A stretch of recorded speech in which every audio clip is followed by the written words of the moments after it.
Hi, in this lesson you will learn more about CSS files, how to use it in components, about their pros and cons. Let's start with some recommendations. Always try to keep your styles for every component in separate file. It will help you import only needed styles and components and keep CSS files cleaner.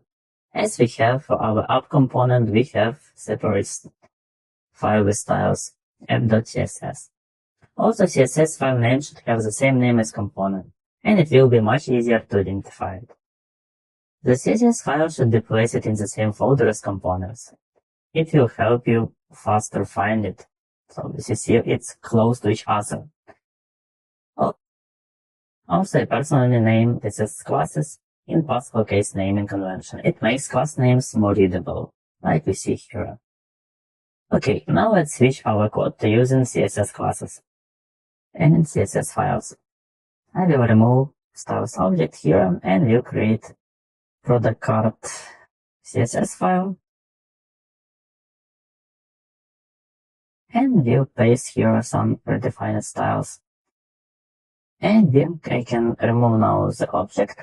I need first import my styles, product card.css. And now remove them, all variables we use here. So we don't need this style. We don't need style also for template, for the status components.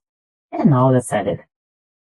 The class name for the main article will be the container. For the list, class name will be specification. And here also add the class name not available status, and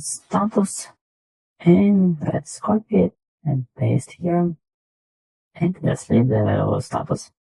Let's switch to the browser, check everything works. Okay, if something doesn't work with the list,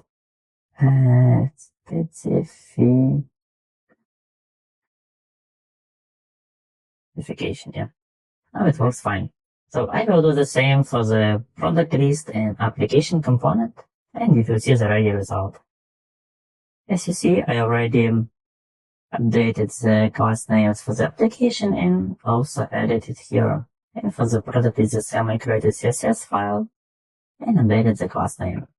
So now if we switch to our application, we see everything works the same. This approach has a lot of advantages. The CSS files support all CSS features I mentioned in the previous lesson, the keyframes animation, complex selectors, media queries, etc.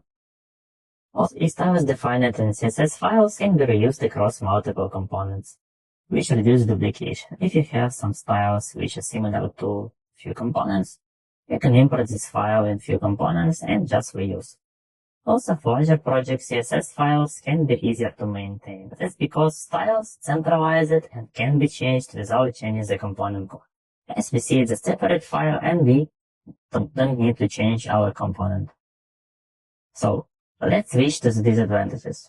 Styles in CSS can lead to some conflicts or unexpected side effects if class names are not managed properly, especially in large code base. For example, if you have few similar class names in different files, you forgot about it, and then can override styles of each other. Also, by default, the CSS files do not provide scoped styles, and they can affect other components accidentally. And you will need to always have unique classes, because if you have a large project, it's more difficult to remember what classes you have, and you can accidentally override something. Also,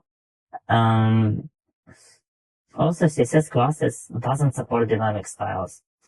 And if you switch to our product card component, and you see we are not able to pass the background here, and we still use inline styles.